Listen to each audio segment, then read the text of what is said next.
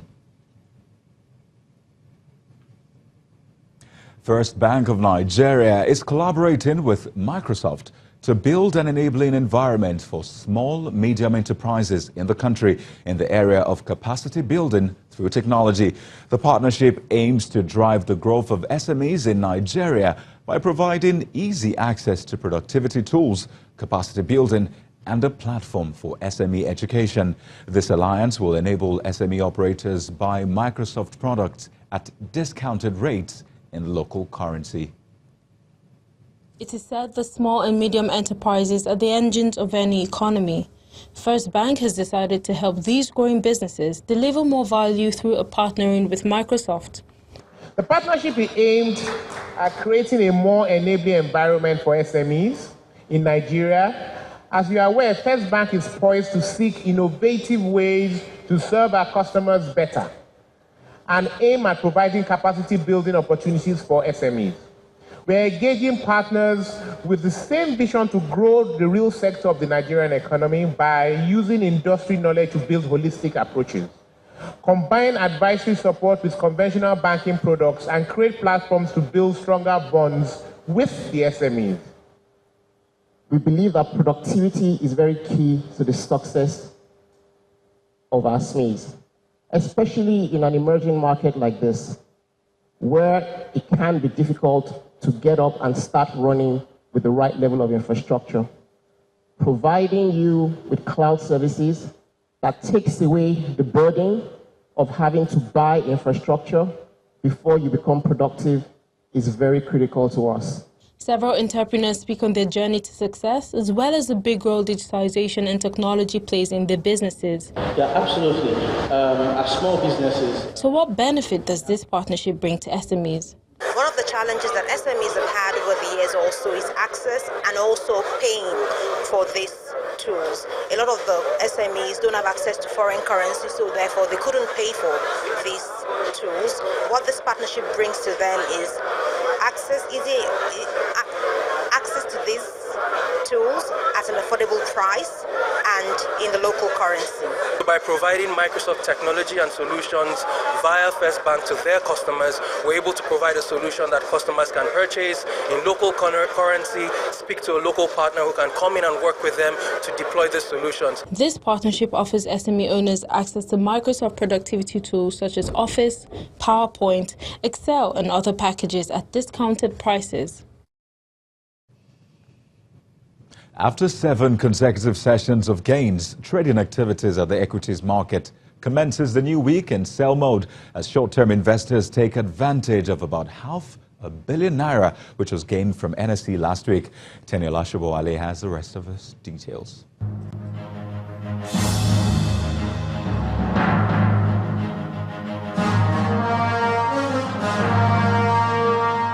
Hello and welcome to the Stock Market Report. About 102 billion naira is lost at the close of today's trading at the domestic stock market as investors start off the 4th trading week with profit taking. The renewed sell pressure, which comes amid a mixed sectoral performance, is largely attributed to losses from the oil and gas sector as well as some banking blue chips. Top on the list of 18 losers for Monday are the share price of eTransact, Seplat and Sovereign Trust Insurance, while Linkage Assurance, ABC Transport and Caviton are ahead of 10 other advances. Meanwhile, Monday's trading activities closed the day with a high volume turnover of shares of nearly 500 million units in over 3,800 transactions, led by the shares of Diamond, Zenith and GT Bank. And that's the stock market report. I'm Teniola Shobowale.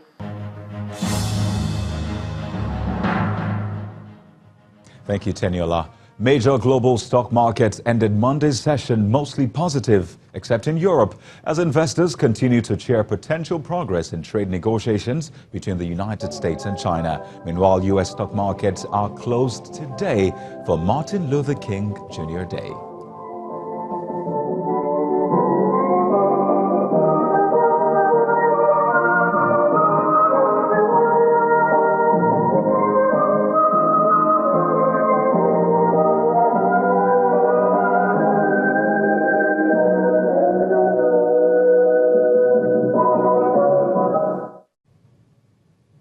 And that's business news for tonight. Thank you for watching. I am Kayode Okikiolu. The news at 10 continues with Ijeoma.